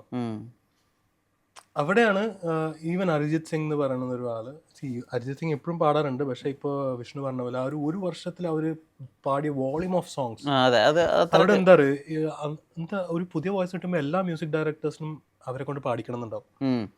ഒരു സോങ്ങിൽ ചിലപ്പോൾ 3-4 പാട്ട് ചിലപ്പോൾ പാടിപ്പിക്കും. അപ്പോൾ അവിടെ ഈ നമ്മൾ ഓവർ യൂസ് ചെയ്യാന്ന് പറയും ചിലപ്പോൾ. അത് ഓവർ യൂസ് ചെയ്യുമ്പോൾ ചിലപ്പോൾ ആർട്ടിസ്റ്റിന് തന്നെ ചിലപ്പോൾ ഒരു മടുപ്പായി തുടങ്ങും. ആർട്ടിസ്റ്റ് വിചാരിക്കും നമുക്ക് ചെറിയൊരു ഗ്യാപ്പ് എടുക്കാം. നമ്മൾ അങ്ങനത്തെ ഒരു വേൾഡിലാണ് ഇപ്പോൾ ജീവിക്കണം. പണ്ട് ഈ പറയണ എനിക്ക് കുറച്ച് സമയം ബ്രേക്ക് എടുക്കണം എന്നുള്ളൊരു ടോക്സ് ഒന്നും ഉണ്ടായിട്ടുണ്ടാവില്ല. പക്ഷെ ഇപ്പോഴത്തെ ഒരു ജനറേഷൻ നോക്കുമ്പോൾ കുറച്ച് പണിയെടുത്ത് കഴിഞ്ഞാൽ നമുക്കൊരു ചെറിയൊരു ബ്രേക്ക് വേണം എന്നായിരിക്കും പറയാം. അത് വളരെ എല്ലാവർക്കും വേണ്ട ഒരു സാധനമാണ്. നമുക്കൊന്ന് നമ്മുടെ കുക്കൂണിലേക്ക് തിരിച്ചു പോയിട്ട് കുറച്ച് ശാന്തതയോടെ ഇരുന്ന് വീണ്ടും പുറത്തേക്ക് വരാന്നുള്ള രീതി. അപ്പോൾ ഇങ്ങനത്തെ പല ആസ്പെക്ട്സും ഉണ്ടാവാം. അവിടെയാണ് മ്യൂസിക് ഡയറക്ടർ ചിലപ്പോൾ പുതിയ ആൾക്കാരെ നോക്കും. അപ്പോൾ അടുത്ത ആൾ കിട്ടി, ഇനിയിപ്പോൾ അയാളെ വെച്ച് നമുക്ക് നോക്കാം. അവിടെ ചിലപ്പോൾ ഒരാൾ ചിലപ്പോൾ പാടിക്കൊണ്ടേയിരിക്കും, പക്ഷേ ഇപ്പോഴത്തെ ഒരു ജനറേഷൻ അവർക്ക് എപ്പോഴും പുതിയ സാധനമാണ് അല്ലേ. അപ്പോൾ എന്താ, മ്യൂസിക് ഡയറക്ടേഴ്സ് ആയാലും അല്ലെങ്കിൽ പ്രൊഡ്യൂസേഴ്സ് ആയാലും പുതിയ ഒരാളെ നോക്കും. നമുക്ക് അടുത്തൊരു പുതിയ വോയിസ് ഉള്ള ആൾക്കാരെ നോക്കാൻ പറ്റുമെന്നുള്ളത്. അവിടെയാണ് ഇപ്പോൾ സോഷ്യൽ മീഡിയയിൽ തന്നെ പലരും അവരുടെ എഫേർട്ടും അവരുടെ ഒരു ടാലൻറ്റ് വെച്ചിട്ട് സ്റ്റാർസ് ആവുന്നുണ്ട് ഓവർനൈറ്റ് അല്ലേ. അപ്പോൾ അങ്ങനത്തെ ഒരു വേൾഡിലാണ് നമ്മൾ ജീവിക്കുന്നത്. അപ്പോൾ മ്യൂസിക് ഡയറക്ടർ അവരെ കാണുമ്പോൾ അവർ വെച്ചിട്ടൊരു സിനിമയിൽ പാടിച്ചു, അപ്പോൾ അടുത്ത സ്റ്റാർ അവരാ, സെൻസേഷൻ ആവുക. അവർ സോഷ്യൽ മീഡിയ സ്റ്റാർ ആണെങ്കിൽ അവർ ഈ ഒരു മൂവി ഇൻഡസ്ട്രിയിൽ അവരൊരു സെൻസേഷനായി മാറാണ്. സോ ആ ഒരു ഡിഫറൻസ് ആണ് പണ്ടത്തെ ആൾക്കാരും ഇപ്പോഴത്തെ ഒരു ജനറേഷനും. ഈ ആർട്ടിസ്റ്റുകൾ എന്തുകൊണ്ട് കൂടുതലാവണം എന്നുള്ളൊരു അതിൻ്റെ ഒരു ഇക്വേഷൻ വരുന്നതാണ് എനിക്ക് തോന്നിയിട്ടുള്ളത്. ഞാൻ കുറച്ച് ആർട്ടിസ്റ്റുകളുടെ പേര് പറയാം. അവരെ പറയുമ്പോൾ എന്താ മനസ്സിലേക്ക് ഓടി വരുന്ന ഓർമ്മ, അവരുമായിട്ട് ബന്ധപ്പെട്ടിട്ടുള്ള ഒരു പാട്ടും പാടണം. കാർത്തിക് എൻ്റെ one of the most inspirations ആയിരുന്നു. ഞാൻ പണ്ട് കാർത്തിക്കിനോട് സ്റ്റേജിൽ പെർഫോം ചെയ്യാൻ എനിക്ക് പറ്റിയിട്ടുണ്ട്. സൂപ്പർ സ്റ്റാർ കഴിഞ്ഞോണ്ട ഒരു മലയായിരുന്നു എൻ്റെ ഏറ്റവും ഫേവറേറ്റ് ആയിട്ടുള്ള സോങ്. പിന്നെ കാർത്തിക്കായിട്ട് ഒരു തമിഴ് സോങ്, വിദ്യാസാഗർ സാറിൻ്റെ ഒരു തമിഴ് സോങ് ഞങ്ങൾ ഒരുമിച്ച് പാടിയിട്ടുണ്ട്. ആ സോങ് റിലീസായി, പക്ഷേ ഫിലിം റിലീസായിട്ടില്ല, അതുകൊണ്ട് അത് അങ്ങനെ അവിടെ കിടന്നത്. അപ്പോൾ ഇങ്ങനെ സ്റ്റുഡിയോയിൽ കണ്ടപ്പോൾ കുറേ കാലം കഴിഞ്ഞിട്ടാണ് കാർത്തിക്കിനാണ്. അപ്പോൾ കാർത്തിക് ഇങ്ങനെ പെട്ടെന്ന് എന്തൊക്കെയുണ്ട് വിശേഷം, എന്താ വെച്ചാൽ പുള്ളിക്കും ഈ ഓ മൈ ഫ്രണ്ട് മലയാളം പാടിയ ഞാനാന്നുള്ളൊരു ധാരണയുണ്ട്. അപ്പോൾ ആ ഒരു ഇതും പിന്നെ നേരത്തെ ഒരു മാലയെ ഞങ്ങൾ ഒരുമിച്ച് സ്റ്റേജിൽ പെർഫോം ചെയ്തൊരു ഓർമ്മ. സോ കാർത്തിക് എന്ന് പറയുന്നത് എൻ്റെ ഒരു ഇതിൽ വലിയൊരു ഭയങ്കര ഇൻസ്പിറേഷൻ ആയിരുന്നു. ഞാൻ വളർന്നു വന്ന എൻ്റെ കോളേജ് ടൈംസിലെ ഹിറ്റ് സോങ്സ് പാടിക്കൊണ്ടിരുന്ന ഒരാളായിരുന്നു കാർത്തിക്. ആൻഡ് അഗെയിൻ ഡിഫറൻസ്, അതുവരെ ഹസ്കി വോയിസ് ആരാന്ന് ചോദിക്കുമ്പോൾ എല്ലാവർക്കും ഹരിഹരൻ ആയിരുന്നു ഫേവറേറ്റ്. എനിക്കുണ്ടോ ആ ഒരു ഹസ്കി ടോൺ വെച്ചിട്ട് വേറൊരു രീതിയിൽ അല്ലെങ്കിൽ വേറൊരു ടെക്സ്ചർ ഉണ്ട് കാർത്തിക്കിന് ഹസ്കിയിൽ തന്നെ. ഒരു അടിപൊളി പാട്ട് പാടുമ്പോഴും കാർത്തിക്കിൻ്റെ ഒരു ഹസ്കി ടെക്സ്ചർ ഉണ്ടാവും. അപ്പം അത് ഭയങ്കര ഒരു ഇൻസ്പിറേഷനായിട്ട് എനിക്ക് മാറിയിട്ടുണ്ട്. So Karthik would be my inspiration. ഒരു പാട്ട് കാർത്തിക് ഡെഫിനറ്റ്ലി ഒരു മാലൈ, പിന്നെ അകലെ എന്ന് പറഞ്ഞൊരു ജയചന്ദ്രൻ സാർ ചെയ്ത അകലെ പാട്ടുണ്ട്. അങ്ങനെ കുറേ പാട്ടുണ്ട്. ഒരു മാല പാടാം. ഒരു മാല ഇളവയിൽ നേരം அழகான இளையுதிர்காலம் சற்று தொலைவிலே அவள் முகம் பார்த்தேன் அங்கே தொலைந்தவன் நானே. ഇപ്പോഴും ഞാൻ കോളേജസിൽ പാട്ട് പാടാം. ഇതിന് കിട്ടുന്നൊരു കൈയടിയൊന്നും വേറെ ഒരു പാട്ടിനും അങ്ങനെ കിട്ടാറില്ല. So still relevant. KJ Yesudas ഒരു കാര്യം കൂടെ എന്നോട് പറയണം. ഇപ്പം ഇത്ര കാലം ഉണ്ടല്ലോ, ഇത്രയും വലിയ സ്പാൻ, അല്ലെങ്കിൽ എത്ര ആളുകൾക്ക് അദ്ദേഹമായി ഇടല്, എന്താ KJ യേശുദാസിന് ഈ അജയ് എന്ന് പറയുന്ന ഒരു ശിഷ്യനൊക്കെ പോലത്തെ ഒരാൾ കൊടുക്കുന്ന ഡെഫിനേഷൻ എന്തായിരിക്കും? KJ യേശുദാസിൻ്റെ അനുഗ്രഹം മേടിച്ചുകൊണ്ടാണ് ഞാൻ പാട്ട് പാടാൻ തുടങ്ങിയത്, പാട്ട് പഠിച്ചു തുടങ്ങി. സോ യേശുദാസ് സാറ് ബോംബെയിൽ ഒരു ഈവൻറ്റിന് വന്നപ്പോൾ അച്ഛൻ കൊണ്ടുപോയി കണ്ടു. ബാക്ക് സ്റ്റേജ് അവിടുത്തെ ബോംബെ എന്ന് പറഞ്ഞാൽ ചെറിയൊരു സ്ഥലമായിരുന്നു മലയാളീസിനെന്ന്. അപ്പോൾ എല്ലാവരും അങ്ങോട്ടും ഇങ്ങോട്ടും അറിയാം. അപ്പോൾ അച്ഛനെ ഓർഗനൈസ് ചെയ്യുന്ന എല്ലാവരും അറിയാം. യേശുദാസ് സാറിനെ കണ്ടു. അന്ന് അച്ഛൻ പറഞ്ഞു പാട്ട് പഠിപ്പിക്കാൻ പോവാ, ഒന്ന് അനുഗ്രഹിക്കണം. തൊട്ടനുഗ്രഹിച്ചിട്ടാണ് ഞാൻ പിന്നെ പാട്ട് പഠിക്കാൻ പോണത്. ഫോർച്ചുനേറ്റ്ലി യേശുദാസ് സാർ അന്ന് എൻ്റെ ബോംബെയിൽ വീട്ടിൽ വന്നിട്ടുണ്ട്. അവിടെ വന്ന് ഒരു 3-4 മണിക്കൂർ ഞങ്ങളുടെ കൂടെ ടൈം സ്പെൻഡ് ചെയ്തു. ഇപ്പോഴും അറിയാം എനിക്ക് അവിടെ അന്നേ അപ്പാർട്ട്മെന്റ്സ് ഒക്കെ ഉണ്ട്, ഇവിടെ പോലെ വീടല്ല, അവിടെയൊക്കെ ഭയങ്കര ബിൽഡിംഗ് കൾച്ചർ ഉണ്ട്. ഞങ്ങളുടെ അപ്പാർട്ട്മെന്റ് ഫസ്റ്റ് ഫ്ലോറിനായിരുന്നു. ഫസ്റ്റ് ഫ്ലോർ തൊട്ട് ഗ്രൗണ്ട് ഫ്ലോർ വരെ ക്യൂ ആയിരുന്നു യേശുദാസ് സാറിനെ കാണാൻ വേണ്ടിയിട്ട്. പല ബിൽഡിങ്ങിൽ നിന്നും ആൾക്കാർ വന്ന് കാണാൻ വേണ്ടിയിട്ട് നിൽക്കുന്നത്.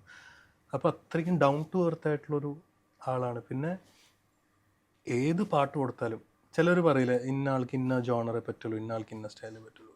യേശുദാസ് സാറിനെ കൊണ്ട് ഇന്നത്തെ ഒരു ആക്ടറിന് വേണ്ടി പാടിപ്പിച്ചാലും അത് വർക്കാവും. അതാണ് ഒരു എനിക്കറിയില്ല, മേ ബി നമ്മൾ കേട്ട് വളർന്നതുകൊണ്ടാണോ, അവിടെയാണ് എപ്പോഴും ആക്ടറിനെ കാട്ടിലും മുകളിൽ നിൽക്കുക എന്ന് പറയില്ലേ, അതിനൊരു സോങ് സീക്വൻസിൽ കേട്ടോ. ആക്ടറിനെ കാട്ടിലും എപ്പോഴും പുള്ളിക്കാരൻ്റെ പാട്ടുകൾ നോക്കുമ്പോൾ യേശുദാസ് സാറാണ് മുകളിൽ എപ്പോഴും നിൽക്കുക. അതുകൊണ്ടായിരിക്കാം ചിലപ്പോൾ പുള്ളി പാടിയ ഏത് ആക്ടേഴ്സിനും സൂട്ടാവുന്ന വന്ന് കാണാം. സോ അത് ദാസേട്ടൻ്റെ ഒരു ഫേവറേറ്റ് സോങ് കുറേ ഉണ്ട്. ഇപ്പൊ കൽപ്പാന്ത കാലത്തോളം പറഞ്ഞ അതന്നെ പാടാം. പിന്നെ എന്തിനു ഏത് പാട്ട് നോക്കിയാലും പുള്ളിയാണ്. എനിക്ക് തോന്നുന്നു ആക്ച്വലി പഴയ പാട്ട് അല്ലാണ്ട് കുറേ കാലം കഴിഞ്ഞിട്ട് യേശുദാസ് സാറിന്റെ വോയിസ് കേട്ട് ഇഷ്ടമായ ഒരു പാട്ടാണ് പറയാതെ അറിയാതെ, താരത്തില്. അപ്പൊ ദീപക് ദേവ് സാറിന്, അപ്പൊ ദീപക് ദേവ് സാറ് ഭയങ്കര ഇന്റലിജന്റ്ലി ആണ് പുള്ളീനെ ട്രീറ്റ് ചെയ്തിരിക്കണത്. പുള്ളിയുടെ വോയിസും ഭയങ്കര രസമായിട്ടാണ് പുള്ളി പാടിക്കുന്നത്. പറയാതെ അറിയാതെ നീ പോയതല്ലേ, ഒരു വാക്കു മിണ്ടാഞ്ഞതല്ലേ, ഒരു നോക്കു കാണാതെ നീ പോയതല്ലേ, ദൂരേക്കു നീ മാഞ്ഞതല്ലേ, സഖിയെ നീ കാണുന്നുവോ നിൻമിഴികൾ നിറയും നൊമ്പരം.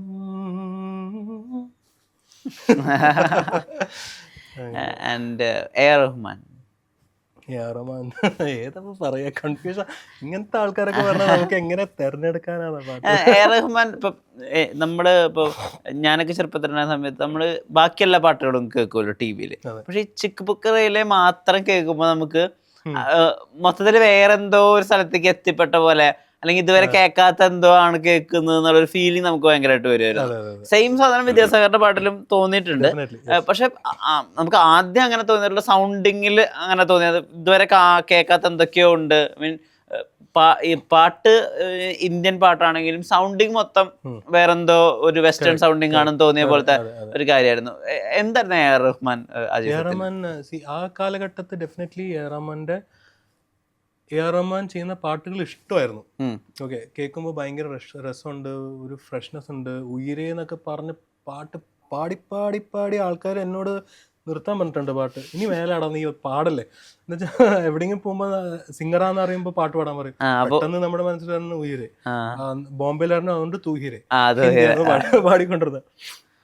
പക്ഷെ പിന്നീടാണ് പല മ്യൂസീഷ്യൻസായിട്ട് നമ്മൾ ഇന്ററാക്ട് ചെയ്യുമ്പോഴാണ് അവരൊക്കെ ചിലപ്പോൾ എ ആർ റഹ്മാൻ്റെ കൂടെ വർക്ക് ചെയ്ത ആൾക്കാരായിരിക്കും. അപ്പോൾ അവര് പറഞ്ഞിട്ടാണ് ഞാൻ അറിയണത്. എ ആർ റഹ്മാൻ ഇപ്പോൾ വിഷ്ണു പറഞ്ഞ പോലെ എ ആർ റഹ്മാൻ അന്ന് തൊട്ടേ വർക്ക് ചെയ്യുമ്പോൾ 10-15 years ഫ്യൂച്ചറിസ്റ്റിക് ആയിരുന്നു അവർ ആലോചിച്ചുകൊണ്ടിരുന്നത്. ആ സോങ് ഇപ്പോഴും ആൾക്കാർ ഫ്രഷ് ആയിട്ട് കേൾക്കണം എന്നുള്ള രീതിയിലായിരുന്നു അവർ ആലോചിച്ചുകൊണ്ടിരുന്നത്. അതുകൊണ്ടായിരുന്നു അങ്ങനത്തെ സോങ്സും ട്രീറ്റ്മെൻറ്റും സൗണ്ടിങ്ങും ഇൻസ്ട്രുമെൻസ് ഒക്കെ പുള്ളി അന്ന് യൂസ് ചെയ്ത ബേസ് ഒന്നും വേറെ ആരും ആ സമയത്ത് ബേസ് അങ്ങനെ യൂസ് ചെയ്തിട്ടില്ല. നമ്മൾ പാട്ടിൽ കേൾക്കുന്ന ബേസ് ഒന്നും.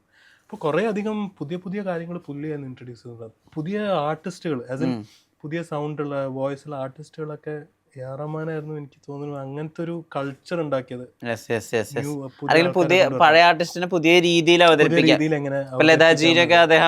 രീതി. അതെ അതെ അതെ. സോ കുറേ പാട്ടുകളുണ്ട് എ ആർ റഹ്മാന്റെ. അതൊക്കെ നെവർ എൻഡിങ് ലിസ്റ്റാണ്.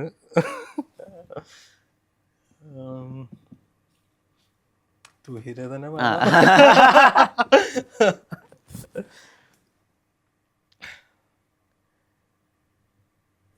तू ही रे तेरे बिना मैं कैसे जीऊं, आजा रे यूं ही तड़पाना तू मुझको, जाने रे इन सांसों में बस जा तू,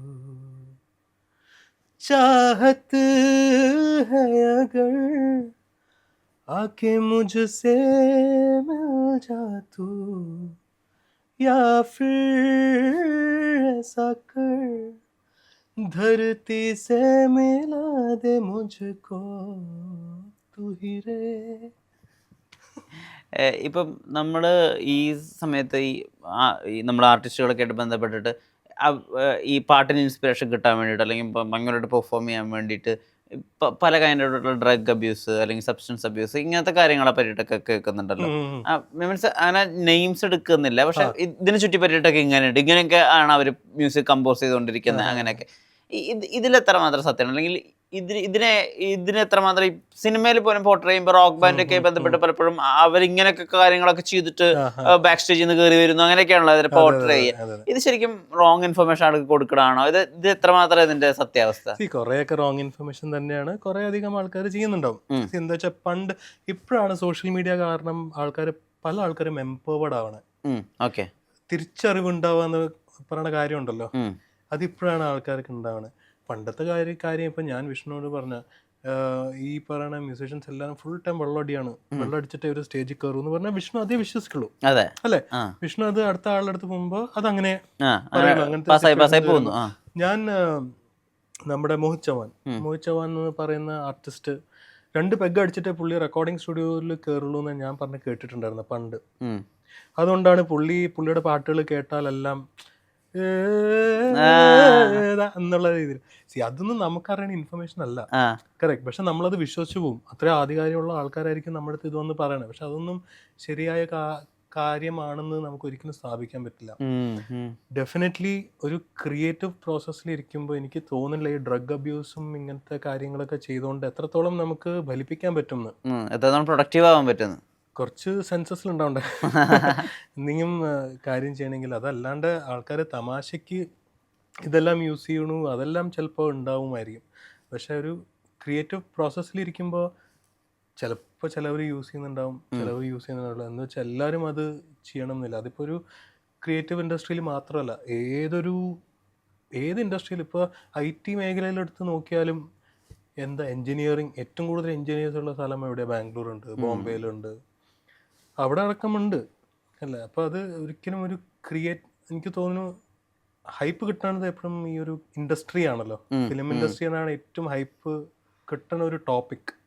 അതേപോലെയാണ് ഈ മ്യൂസീഷ്യൻസ് എന്ന് പറയുന്ന ഇൻഡസ്ട്രിയിലുള്ള ആൾക്കാരാണ്, അവിടെയും ഹൈപ്പ് കിട്ടുന്ന ടോപ്പിക്കാണ്. അപ്പോൾ അതായിട്ട് റിലേറ്റ് ചെയ്ത് പറയുമ്പോൾ കുറച്ചും കൂടി പൊലിപ്പിക്കാം എന്നുള്ളൊരു ആംഗിളായിരിക്കാം. അതല്ലാണ്ട് ഇത് യൂസ് ചെയ്താലേ ക്രിയേറ്റിവിറ്റി വരുള്ളൂ, അല്ലെങ്കിൽ ഇത് യൂസ് ചെയ്തുകൊണ്ടാണ് പല റോക്ക് ബാൻഡ്സും പെർഫോം ചെയ്യാറ് അല്ലെങ്കിൽ കമ്പോസിങ് ചെയ്യാറ് എന്ന് പറയുന്നത് എനിക്കറിയില്ല എത്രത്തോളം സത്യം. എന്താ വെച്ചാൽ ഞാൻ ഒന്നാമത് എല്ലാ ബാൻഡ്സായിട്ട് ഇരുന്ന് ഞാൻ കമ്പോസ് ചെയ്തിട്ടില്ല.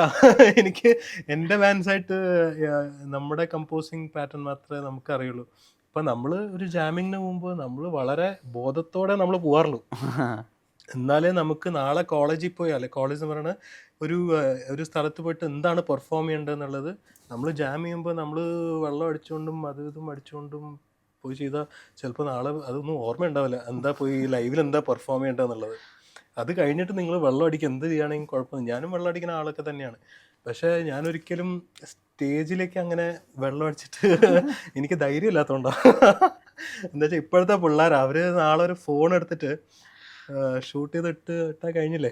ഇപ്പോൾ നേരത്തെ നമ്മൾ ഈ മ്യൂസിക് ഡയറക്ടേഴ്സിൻ്റെ അടുത്തൊക്കെ ചാൻസിന് വേണ്ടിയിട്ടൊക്കെ മീറ്റ് ചെയ്യുക അങ്ങനെയൊക്കെ പറഞ്ഞിരുന്നല്ലോ. ഇത് എത്രമാത്രം ശരിക്കും എഫക്റ്റീവായിട്ട് ടേൺ ആയിട്ടുണ്ട്? ഡെഫിനറ്റ്ലി അത് എഫക്റ്റീവ് ആവും. എന്താ വെച്ചാൽ പെർസീവ് ചെയ്തുകൊണ്ടിരിക്കണം, എല്ലാ ദിവസവും അതിനു വേണ്ടി ഇറങ്ങണം. അങ്ങനത്തെ ആൾക്കാരുണ്ട്. അങ്ങനത്തെ ആൾക്കാർ പലരും സക്സസ്ഫുൾ ആയിട്ടുള്ള ആൾക്കാരുണ്ടായിട്ടുണ്ട്. എനിക്ക് ബാലു ചേട്ടനൊക്കെ എനിക്കറിയാം. പണ്ട് നമ്മൾ സൂപ്പർ സ്റ്റാർ ഇങ്ങനെ പറയും, എടാ ഞാനൊക്കെ എത്ര കഷ്ടപ്പെട്ടിട്ടുണ്ടെന്ന് അറിയാം, നിങ്ങൾക്കൊക്കെ ഇത് ഗോൾഡൻ ഓപ്പർച്യൂണിറ്റിയാണ് കിട്ടിയിട്ട്. ഞങ്ങൾ ഉഴപ്പുമ്പോൾ പറയും, അതിന് സൂപ്പർ സ്റ്റാറിൽ ഉഴപ്പി നടക്കുമ്പോൾ, എടാ ഞാൻ ട്രെയിനിലൊക്കെ ഞങ്ങൾ ടോയ്ലറ്റിൻ്റെ അവിടെ ഇരുന്നിട്ടാണ് ഞങ്ങൾ ട്രാവൽ ചെയ്ത് ഓരോ ചാൻസിന് വേണ്ടി പോയിട്ടുള്ളത്. അത്രയ്ക്കും ഞങ്ങൾ കഷ്ടപ്പെട്ടിട്ടുണ്ട്. നിങ്ങൾക്കിപ്പോൾ ഇപ്പോഴത്തുള്ള മീഡിയയിൽ ഇത്രയും ഓപ്പർച്യൂണിറ്റി കിട്ടുമ്പോൾ ശരിക്കും ഒന്ന് ലിറിക്സ് പഠിച്ച് പാടിക്കൂടെന്ന് ചോദിക്കും. ഞങ്ങൾ ഇപ്പോഴും 1-2 പാട്ട് നിങ്ങൾ എടുത്ത് നോക്കിയാൽ ലിറിക്സൊക്കെ അങ്ങോട്ടും ഇങ്ങോട്ടൊക്കെ ആയിട്ടാണ് ഞങ്ങൾ പാടിയിട്ടുണ്ടാവുക. 2 കാരണം, ഒന്ന് സമയമില്ലാത്ത കാരണം, പിന്നെ റൗണ്ട്സ് ആൾക്കാർ പൊയ്ക്കൊണ്ടിരിക്കുമ്പോൾ ഈ ടോപ്പ് 5 എന്നുള്ള ആൾക്കാർ പണ്ടൊരു പാട്ടാണെങ്കിൽ അടുത്ത റൗണ്ടിലേക്ക് വരുമ്പോൾ 5 പാട്ട് പാടേണ്ട അവസ്ഥ വരും. അപ്പോൾ അവരുടെ ഒരാഴ്ചയിൽ ഞങ്ങൾക്കും ബുദ്ധിമുട്ടായിരുന്നു ലിറിക്സൊക്കെ ബൈഹാർട്ട് ആ ഒരു. പക്ഷെ അവിടെയാണ് നമ്മൾ ബാലുചേട്ടൻ പറഞ്ഞ വാക്കുകൾ, അവർ നല്ല കഷ്ടപ്പെട്ടിട്ടാണ് സർവൈവ് ചെയ്തിട്ടുള്ള, ഈ ഇൻഡസ്ട്രിയിൽ അത്രയും പേരെടുത്തിട്ടുള്ള. അരിജിത് സിംഗ് എന്ന് പറഞ്ഞ ഒരു ആർട്ടിസ്റ്റ് പണ്ടത്തെ റിയാലിറ്റി ഷോയിൽ ഏറ്റവും ആദ്യം ഔട്ടായി പോയതാ. പിന്നെ പുള്ളി പ്രീതം എന്ന് പറയുന്ന ഒരു മ്യൂസിക് ഡയറക്ടറിൻ്റെ കൂടെ ഇരുന്ന് അസിസ്റ്റ് ചെയ്തിട്ടാണ് ഒരു സമയത്ത് പുള്ളിക്ക് ഒരു ബ്രേക്ക് കിട്ടിയത്. അപ്പോൾ അത് ഡെഫിനറ്റ്ലി അത് വർക്ക് ചെയ്യും. എന്താ വെച്ചാൽ എന്നാലല്ലേ മ്യൂസിക് ഡയറക്ടേഴ്സിന് നമ്മളെ ഓർക്കണ്ടേ അല്ലേ? അല്ലാണ്ട് ഇപ്പോൾ ഇത്രയും ആർട്ടിസ്റ്റ് ഉള്ളപ്പോൾ അവരെങ്ങനെയാണ് ഇന്ന ആർട്ടിസ്റ്റ് ഉണ്ടെന്നൊന്നും അവർ ഓർത്ത് നിൽക്കില്ല. അപ്പോൾ അവിടെയാണ് ഇപ്പോൾ ഈ പറയുന്ന അവരായിട്ട് മീറ്റ് ചെയ്യുക, അവരായിട്ട് സംസാരിക്കുക, ഒരു മെസ്സേജ് അയക്കുക എന്നുള്ളതിൻ്റെ ഒരു പ്രോമിനൻസ് അല്ലെങ്കിൽ ഇമ്പോർട്ടൻ്റ് ആയിട്ട് വരുന്നത് അങ്ങനത്തെ ഒരു.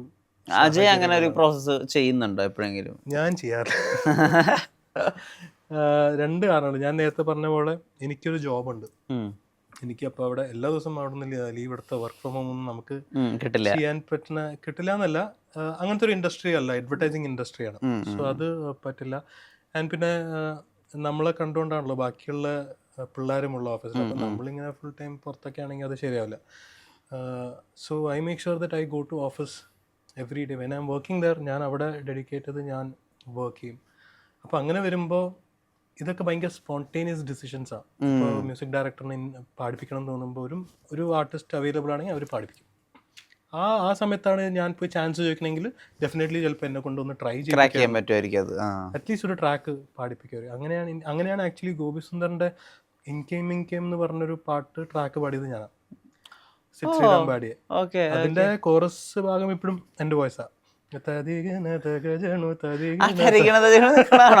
അതെ, അത് ഞാനും ദിവ്യ മേനോൻ എന്ന് പറഞ്ഞൊരു സിംഗറുണ്ട്. ഞങ്ങൾ 2 പേരും കൂടി ആണ് ട്രാക്ക് അതിൻ്റെ പാടിയിരുന്നത്.